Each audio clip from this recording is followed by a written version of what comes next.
Мечта о небе. Как ты вообще, как твоя мечта о небе? Почему ты пришел в авиацию? Почему именно в США? Мечтал до этого? Вообще вот коротко о том, как вот все же в небо приходят по-разному. Мы, переехав во Флориду, просто опять же, как и в детстве, да, самолеты летают, они манят. Мне уже было за 40. Вот это к вопросу о том, а не поздно ли мне. Мне было 43, когда я пришел в первый день. Окей, купил самолет для себя, авиашкола.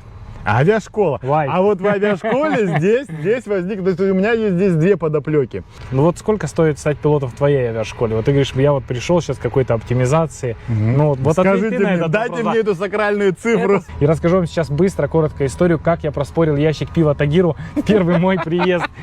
Я вам расскажу сейчас несколько критериев, почему я выбрал. Я работаю трак-драйвером. Для меня очень важно припарковать где-то трак.